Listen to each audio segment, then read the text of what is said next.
She was called ugly every single day by the man who vowed to love her forever. But what he didn't know was that his cruelty would create the most stunning supermodel America had ever seen. In the cold light of dawn, high above the glittering chaos of Manhattan, Clara Blackwood stood before her bedroom mirror. The penthouse stretched behind her like a gilded cage, all marble floors and floor-to-ceiling windows that overlooked a city she'd once dreamed of conquering. But those dreams felt like they belonged to someone else now. Someone braver. Someone who hadn't spent the last 5 years drowning in the venom of a man who was supposed to cherish her. Victor Blackwood lounged on the silk sofa behind her, scrolling through his phone with the casual indifference of a man who owned everything he touched. His custom suit probably cost more than most people made in a month. Finance tycoon, Manhattan royalty. The kind of man whose name opened doors and closed deals with a single phone call. He didn't even lift his eyes when he spoke, but his words cut through the morning air like a blade. You look ridiculous in that evening gown. Ugly as ever. The words weren't new. They never were. Every morning brought a fresh assault, a new way to chip away at whatever was left of Clara's confidence. Ugly, pathetic, embarrassing. The insults had become so routine that she'd stopped flinching years ago. Instead, they burrowed deep into her chest, taking root in the place where her dreams used to live. She remembered the day they'd married. God, she remembered it so clearly it hurt. Clara had been 23, fresh out of art school with a portfolio full of sketches and a heart full of ambition. She wanted to work in fashion, to create beauty, to make women feel powerful in their own skin. Victor had seemed charming then, successful and magnetic, the kind of man who made her feel seen in a room full of people. He'd promised her the world. He'd delivered a prison. At first, the criticisms had been subtle, a suggestion that perhaps that dress wasn't quite right for her figure, a gentle comment that maybe she should tone down her makeup, that bold colors made her look desperate for attention. Clara had believed him because she loved him, and isn't that what love does? It makes you trust. It makes you pliable. So she traded her colorful wardrobe for baggy, shapeless clothes. She'd stopped wearing makeup. She'd stopped going to gallery openings and fashion shows, stopped seeing friends, stopped being the woman she'd once promised herself she'd become. And somewhere in that slow erasure, Clara had started to believe what Victor told her every single day, that she was lucky he'd married her at all, because who else would want someone so fundamentally, irredeemably ugly? While Victor dominated boardrooms and commanded Manhattan's elite social circles with the ease of a man who'd never been told no, Clara had become a ghost, a quiet trophy relegated to the background of his perfectly curated life. She stood beside him at galas, silent and unremarkable, while he charmed investors and collected admiration like other men collected watches. No one looked at her twice. Why would they? Victor had made sure of that. But that morning, something shifted. As Clara stared at her reflection, at the woman she barely recognized anymore, something deep inside her chest cracked wide open. It wasn't dramatic. There was no thunderclap or sudden revelation. It was quieter than that, more final. She realized that lying to herself for his sake, shrinking herself to fit into his narrative of who she should be, felt exactly like dying, a slow, suffocating death where she disappeared a little more each day until there'd be nothing left but the echo of a woman who'd once wanted more. That night, Clara lay awake beside Victor, listening to his steady breathing in the darkness. The penthouse was silent, except for the distant hum of the city below. 47 stories up, and she'd never felt more trapped. Her mind raced, replaying every insult, every casual cruelty, every moment she'd swallowed her pain and pretended everything was fine. And somewhere in those dark hours, Clara made a decision that would change everything. She waited until 3 a.m, when Victor's sleep was deepest, his chest rising and falling with the rhythm of a man who'd never lost a night's sleep to guilt or shame. Moving carefully, quietly, Clara slipped from beneath the silk sheets and padded across the bedroom floor. Her hands trembled as she pulled a small suitcase from the closet, the one she bought years ago for a honeymoon to Paris that Victor had canceled at the last minute for a business deal he couldn't miss. She packed quickly, methodically, comfortable clothes, her mother's necklace, the sketchbook she hadn't opened in years, and tucked beneath her practical underwear, a bank statement for an account Victor didn't know existed. Money she'd been squirreling away for 3 years, dollar by dollar, just in case. Just in case this day came. By sunrise, Clara was on a Metro-North train heading east, watching Manhattan shrink in the rear view as the city gave way to suburbs, then small towns, then finally the wild, windswept beaches of Montauk. She booked a small cottage overlooking the Atlantic. Nothing fancy, just 4 walls and the sound of waves and blessed, beautiful silence. No Victor, no insults, no mirrors reflecting back a woman she hated. For the first time in years, Clara let herself cry, not the quiet, swallowed tears she'd learned to hide in the bathroom at charity galas. Real tears, the kind that racked her whole body and left her gasping for air. She cried for the girl she'd been at 23, so full of fire and dreams. She cried for the 5 years she'd wasted believing a liar. And finally, when there were no tears left, Clara sat on the porch of that tiny cottage and watched the sun rise over the ocean, painting the sky in shades of gold and pink and impossible hope. And she made a vow, a promise to herself that felt like a brand burning into her soul. Enough. She would never give Victor Blackwood that power again. If his cruel words had tried to make her ugly, she would prove him the liar he'd always been. Not for him, not for revenge, though God knows she wanted that too, but for herself, for the woman she was supposed to become. Clara Blackwood was about to disappear, and in her place, someone extraordinary was about to be born. But here's the question that should keep you up at night. When a woman finally decides to reclaim everything that was stolen from her, when she stops playing small and starts playing for keeps, just how far is she willing to go?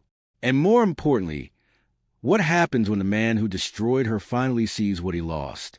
3 weeks into her self-imposed exile in Montauk, Clara Blackwood did something she hadn't done in 5 years. She looked in the mirror and didn't look away.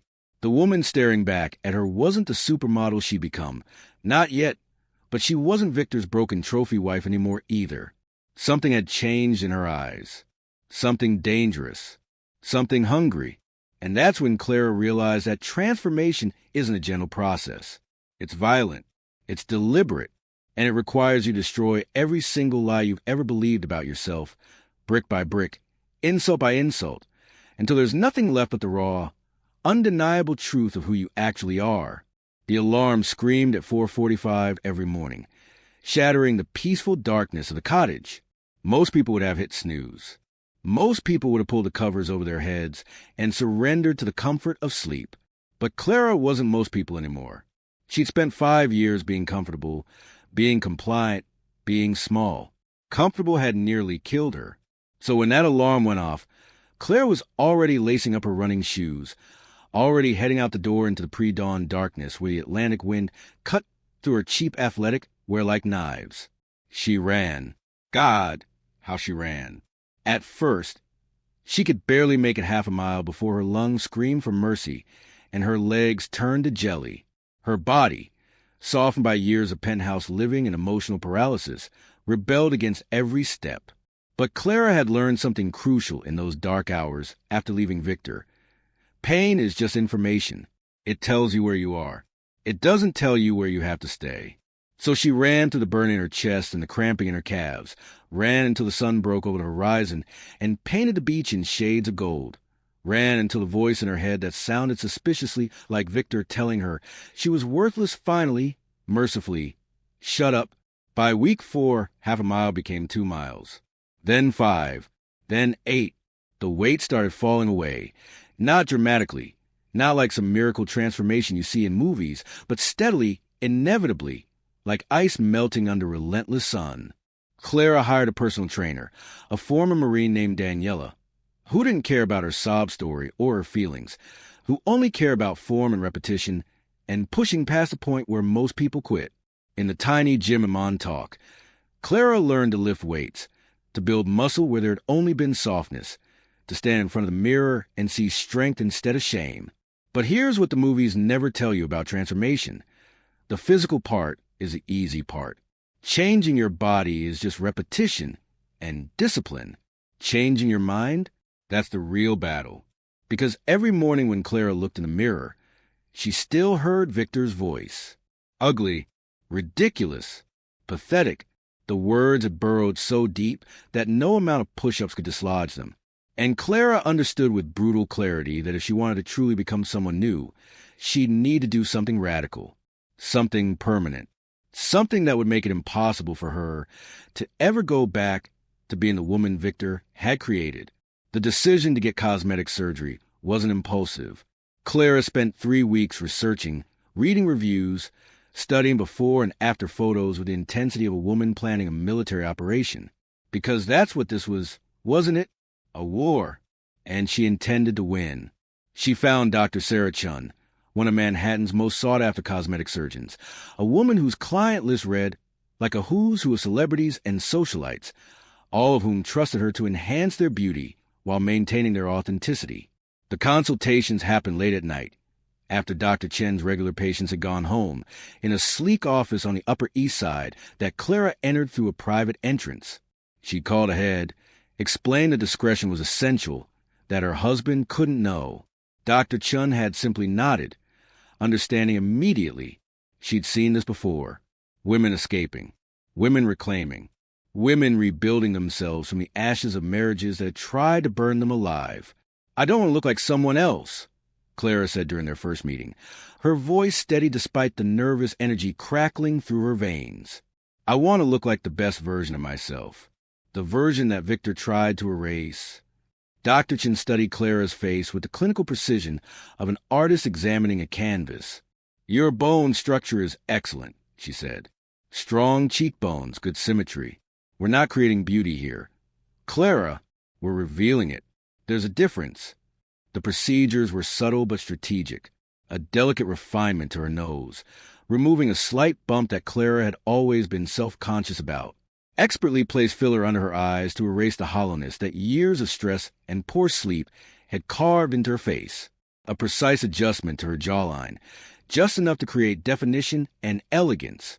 Nothing dramatic, nothing obvious, just better, clearer, more her. But here's the thing about going under the knife. It requires faith. Faith that you'll wake up.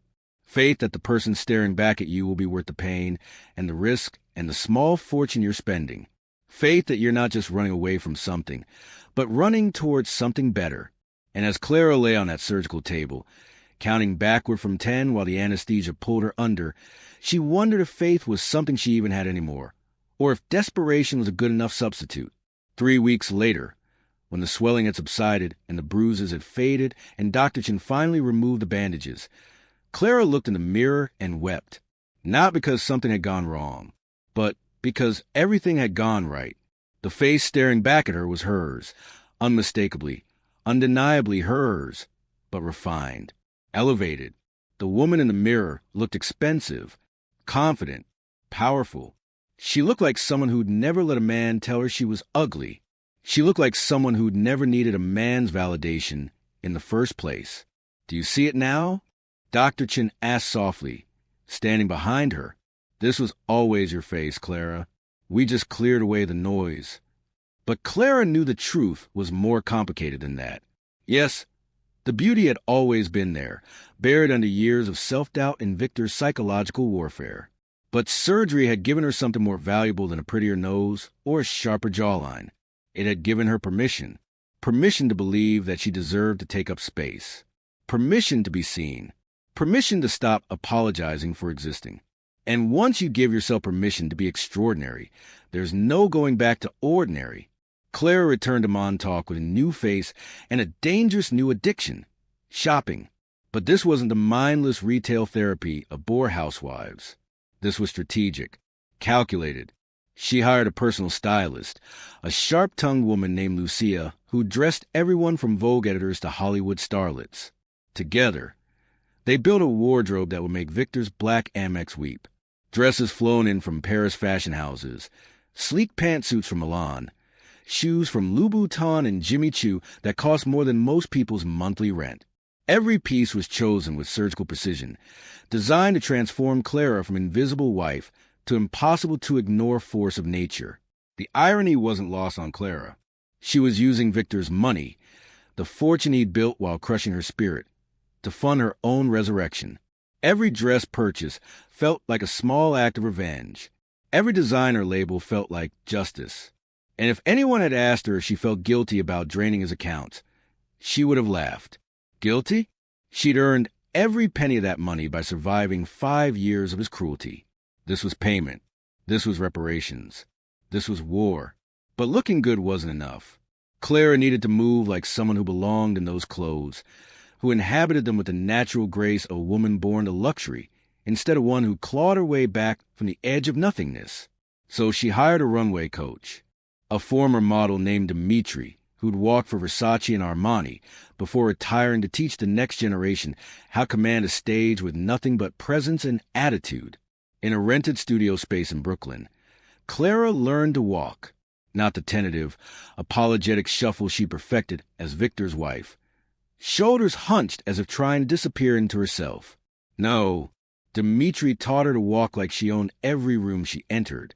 Shoulders back, chin up, hips forward, eyes fixed on a point in the distance with the unwavering focus of a woman who knew exactly where she was going and didn't need anyone's permission to get there.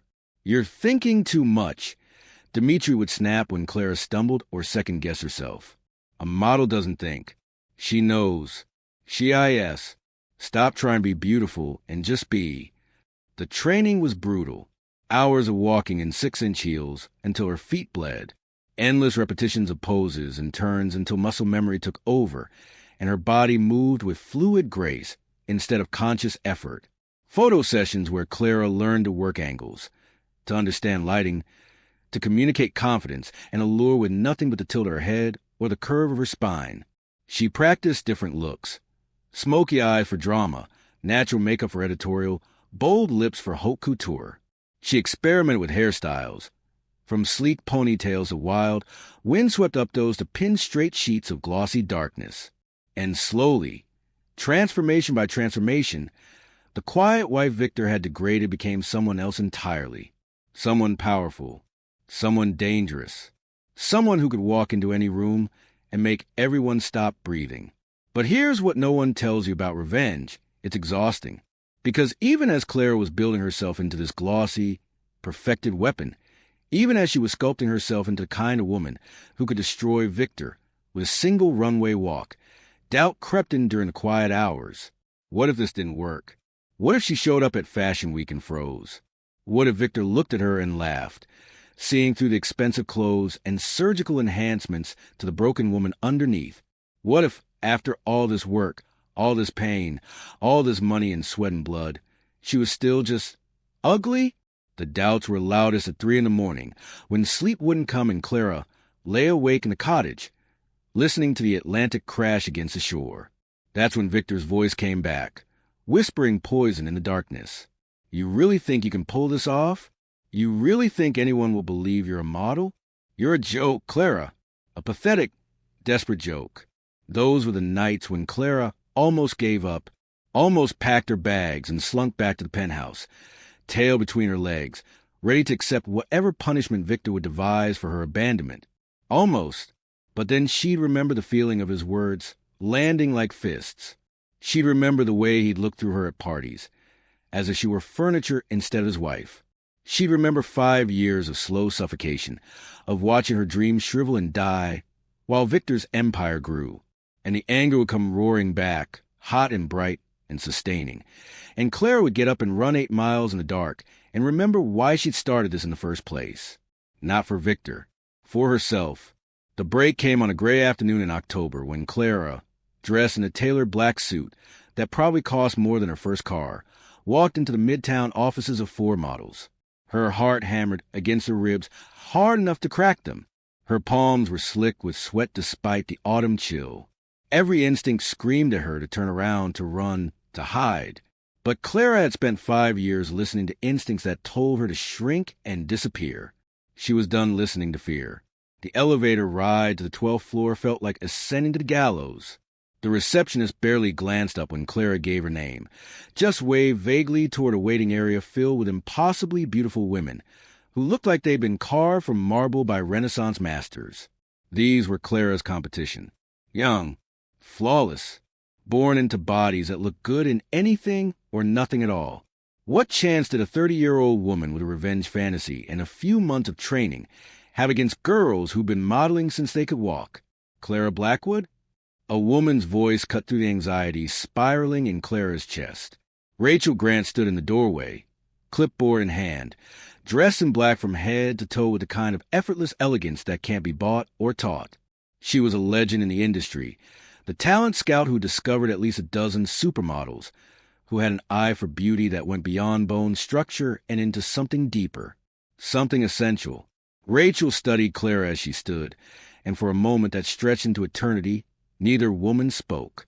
Clara felt the weight of that gaze, clinical and assessing, taking in every detail from her Louboutin heels to her precisely applied makeup to the way she held herself, shoulders back, chin up, exactly like Dimitri had taught her. "Walk for me," Rachel said finally, gesturing toward the far end of the office. No preamble, no small talk, just walk. Clara's mind went blank. This was it. This was the moment where everything either worked or fell apart. She thought about Dimitri's voice. Stop thinking. Just be. She thought about Victor's sneer, ugly as ever. And then she stopped thinking altogether and just walked, one foot in front of the other, hips forward, eyes locked on the wall ahead. She reached the end of the room, turned with practiced precision, and walked back. The whole thing took maybe 30 seconds. 30 seconds that would determine whether the last 6 months of pain and work and transformation meant anything at all. Rachel's face gave nothing away. She made a note on her clipboard, then looked up at Clara with eyes that had seen thousands of hopeful faces and crushed thousands of dreams. "How tall are you?" 5'10". Measurements. Clara rattled them off, numbers she'd memorized like scripture. Rachel nodded slowly, then did something unexpected. She smiled. Not a big smile. Not the kind of smile that promised anything, but a smile that held a spark of possibility. "We'll be in touch," she said. "Leave your contact information with the receptionist." That was it. The audition was over. Clara walked out of Ford Models in a daze. Not sure she'd succeeded or failed. Not sure she should be celebrating or crying. She rode the subway back to Penn Station, caught the train to Montauk, and collapsed on the cottage porch, emotionally drained and physically exhausted. The call came 3 days later. "Clara, this is Rachel Grant from Ford Models. We'd like to offer you a contract." The words didn't make sense at first. Clara had asked Rachel to repeat them. Certain she'd misheard, certain this was some kind of cruel joke. But Rachel's voice was crisp and professional as she outlined the terms. Editorial work, runway shows, a starting rate that made Clara's head spin. They wanted her for New York Fashion Week. They wanted her now. Clara hung up and screamed. Not a scream of fear or pain, but pure, undiluted triumph. She'd done it. Against every odd, against every voice that told her she wasn't good enough or pretty enough or young enough. She'd actually done it. Clara Blackwood, the ugly wife, the invisible trophy, crept in, cold and calculated and absolutely perfect. New York Fashion Week was in 3 weeks.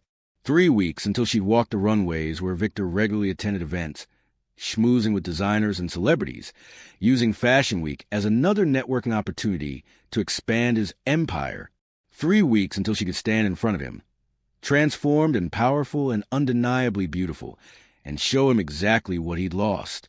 The question that should terrify you is this. When you spend months rebuilding yourself for the sole purpose of destroying someone else's perception of you, when you sculpt yourself into a weapon designed to inflict maximum psychological damage, what happens when you finally pull the trigger? And more importantly, when that moment comes, when you're standing face to face with the man who tried to erase you, will revenge feel as sweet as you imagined? Or will you discover that the woman you became along the way doesn't need his reaction at all, because she's already won? The question that haunted Clara in the 3 weeks between signing with Ford Models and New York Fashion Week wasn't whether she'd succeed. She'd already succeeded. The contract proved that. The question was simpler and infinitely more complicated. When Victor finally saw her, when he looked up from whatever deal he was making or champagne, he was sipping and locked eyes with the wife he'd called ugly for 5 years. What would she feel? Would it be the triumph she'd fantasized about during those brutal 4:45 morning runs? The vindication she'd imagined while recovering from surgery? Or would it be something else entirely? Something she hadn't prepared for? Something that might change everything she thought she knew about revenge? New York Fashion Week descended on Manhattan like a glittering hurricane, transforming Lincoln Center into a temple of haute couture where the world's most beautiful people gathered to worship at the altar of style. The energy was electric, chaotic, intoxicating. Models floated through the corridors like exotic birds.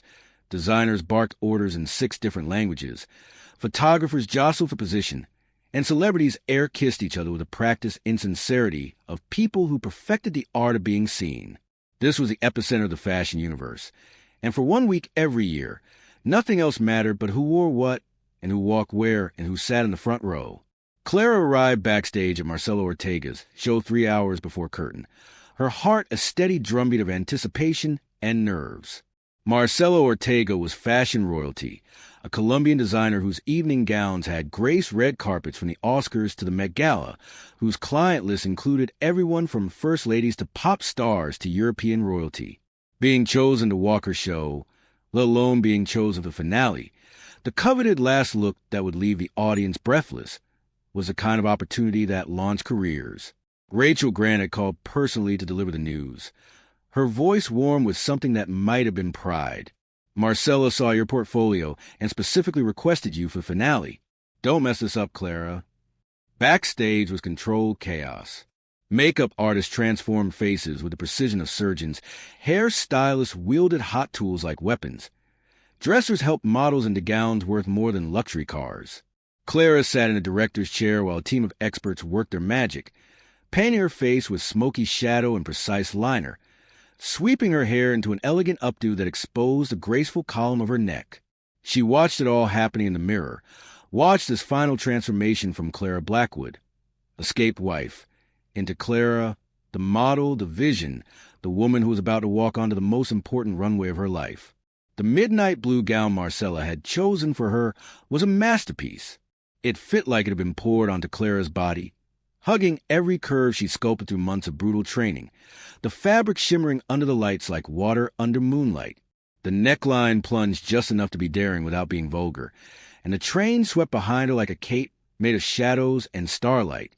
When Clara stood in that dress, when she caught her reflection in the full-length mirror, she barely recognized herself. This woman looked powerful, expensive, untouchable. This woman looked like she'd never been called ugly in her entire life. 5 minutes, someone called out, and the energy backstage shifted from chaotic to focused. Models lined up in their predetermined order, faces serene despite the adrenaline surely coursing through their veins. Clara took her position at the back of the line, the finale girl, the one everyone would be watching. Her hands were steady. Her breathing was calm. Dimitri's voice echoed in her head. You're not trying to be beautiful. You already are. Just walk. But there was one detail Clara hadn't shared with anyone. One piece of information that made this show different from every other show at Fashion Week. Victor was in the audience. She confirmed it that morning through a casual mention in the society pages. A small blurb about prominent business leaders attending various Fashion Week events. Victor Blackwood would be at Marcelo Ortega's show, sitting in the 3rd row because even his money and influence couldn't buy a front row seat at the hottest ticket of the week.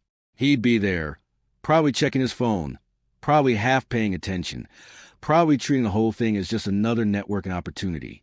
He had no idea what was about to hit him. The lights in the main hall dimmed, and the opening beats of the soundtrack pulsed through the space. The show had begun. One by one, the models disappeared through the curtain and into the blinding lights of the runway. Clara could hear the audience's reactions, the gasps and applause that greeted each new look. Her turn was coming. 30 seconds. 20. 10. The model in front of her stepped through the curtain, and suddenly Clara was alone in the wings, the midnight blue gown pooling around her feet, her heart hammering against her ribs. This is it, she thought. This is the moment everything changes. The music swelled, dramatic and commanding, and Clara stepped onto the runway. The lights hit her like a physical force, hot and bright and all-consuming. For a split second, her vision whited out, and every nightmare she'd had about freezing, about tripping, about failing in front of hundreds of people, crashed over her like a wave.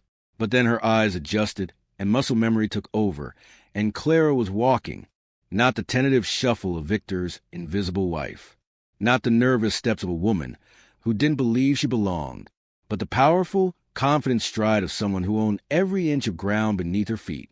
The runway stretched ahead of her, a gleaming path lined with hundreds of faces, most of them blurring into an indistinct mass of upturned expressions. But Clara wasn't looking at them. Not yet. She was focused on the end point, on the place where she'd pause and turn and let them see her, really see her, for the first time. Her hips moved with the fluid grace Dimitri had drilled into her, the midnight blue fabric swirling around her legs like liquid night. The cameras flashed like lightning, hundreds of them, capturing every angle, every moment. And then she reached the end of the runway. This was the moment, the pause, the turn, the moment where everything she'd worked for, every mile she'd run, every doubt she'd conquered, every dollar of Victor's money she'd spent, would either crystallize into triumph or shatter into failure. Clara stopped at the edge of the platform, let the moment breathe, and then slowly, deliberately, turned to face the audience. The room erupted. Applause thundered through the space, so loud it felt like a physical force. Camera flashes intensified into a strobe of light. People leaned forward in their seats, trying to get a better look at the stunning creature who commanded the runway with the presence of someone who'd been doing it for years instead of minutes. And that's when Clara let her eyes drift across the crowd, past the fashion editors scribbling notes, past the celebrities recording on their phones, past the front row luminaries to the third row, to Victor. Their eyes met across the distance, and Clara watched in real time as recognition dawned on his face. It started with confusion, his brow furrowing as he tried a place where he knew this model from. Then disbelief, his eyes widening as his brain processed what seemed impossible. And finally, shock, his face draining of color as he realized that the woman on the runway, the one being photographed and admired and celebrated, was the ugly wife he left sleeping in his penthouse months ago. Clara held his gaze for exactly 3 seconds, long enough for him to understand, long enough for the full weight of what he'd lost to crash over him like a tsunami, long enough to let him see that she wasn't just surviving without him. She was thriving. She was transcendent. She was everything he'd tried to convince her she could never be. And then she looked away, because that's the thing about revenge. The sweetest part isn't making them see what they lost. It's making them understand that you don't need them to see it. Their opinion stopped matching the moment. You became someone who didn't need their validation. Clara turned and walked back down the runway, the midnight blue gown trailing behind her like a comet's tail, the applause following her every step. She disappeared through the curtain, and only then, hidden from the audience's view, did she let herself smile. Following action, 8 to 10:30. The aftermath happened faster than Clara could process. Marcela Ortega pulled her into a fierce hug the moment she came off stage, declaring her an absolute triumph. Rachel Grant appeared with a phone pressed to her ear, already fielding calls from magazines wanting to book Clara for shoots. Other models congratulated her with the genuine warmth of women who recognized a star being born. The energy backstage had shifted. An hour ago, Clara had been the unknown, the newcomer, the woman no one had heard of. Now she was a girl who closed Marcelo Ortega's show, the mysterious beauty everyone wanted to know about. But Clara barely heard any of it. Her mind was still on that moment, those 3 seconds when her eyes had locked with Victor's, and she'd seen everything she'd needed to see. The shock, the disbelief, the dawning realization that he'd been wrong about everything, that the woman he'd spent 5 years degrading had never been ugly. She'd just been trapped. By morning, Clara's face was everywhere. Social media exploded with photos from the show. Fashion bloggers declared her the breakout star of Fashion Week, and gossip sites scrambled to figure out who the stunning new model was and where she'd come from. The headlines varied, but they all told the same story. Mystery model steals the show at Marcelo Ortega. Who is Clara Blackwood? The face you need to know.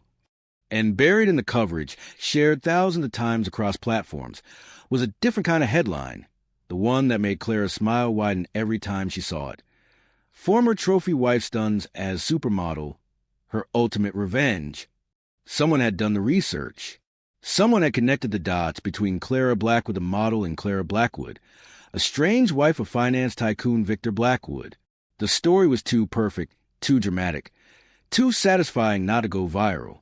Woman degraded by wealthy husband transforms herself into supermodel and debuts at Fashion Week while he watches from the audience, powerless to do anything but witness his own spectacular failure. The internet loved it. Women everywhere shared the story with captions about karma and empowerment and never letting anyone dim your light. Clara became more than a model. She became a symbol. Resolution: 10:30 to 12 o'clock. 3 nights after the show, Clara stood on a Manhattan rooftop, an exclusive after-party thrown by one of the fashion industry's most influential editors. The city sprawled below her in a glittering grid of light and possibility. The same city where she'd once felt so trapped, so small, so invisible. Now it felt like it belonged to her. Or maybe she'd finally learned that she'd always belonged to herself. And the city was just lucky to witness her reclamation. Her phone had been buzzing all night with messages, work offers, interview requests, congratulations from people she'd never met, and one message, sent from a number she recognized despite having blocked it weeks ago, that read simply, "Can we talk? I was wrong about everything." Clara read it once, felt absolutely nothing, and deleted it without responding. Because here's what she'd learned through all of this, through the pain and the transformation, and the moment of triumph on that runway. Revenge isn't about making someone else hurt the way they hurt you. Revenge is becoming so completely, undeniably yourself that their opinion becomes irrelevant. Victor's apology didn't matter. His regret didn't matter. His belated recognition that she'd always been beautiful didn't matter. What mattered was that Clara had stopped waiting for permission to be extraordinary. She raised her champagne glass to the city, to the flashing cameras of paparazzi below, trying to get shots of the party's A-list guests, to the woman she'd been, and the woman she'd become, and the infinite versions of herself she'd discover in the years ahead. The girl Victor had called ugly had become exactly what she was always meant to be. Not just beautiful, but free. Strong CTA, 12 to 12:30. So here's my question for you, and I want you to really think about it. Maybe even leave your answer in the comments below. What would you do if someone spent years trying to convince you that you were less than you are? Would you have the courage to walk away, to rebuild, to transform yourself into living proof of their lies? And more importantly, who in your life right now is trying to make you smaller? And what would it take for you to finally stop believing them? Drop your thoughts below. And if this story resonated with you, if Clara's journey reminded you that you're capable of more than anyone ever gave you credit for, hit that like button and subscribe, because we got more stories of people who refuse to stay broken. Your transformation might not involve a runway or a revenge moment, but I promise you this. The moment you decide you're worth more than someone else's opinion of you is the moment everything changes. So what are you waiting for? Your next chapter is calling.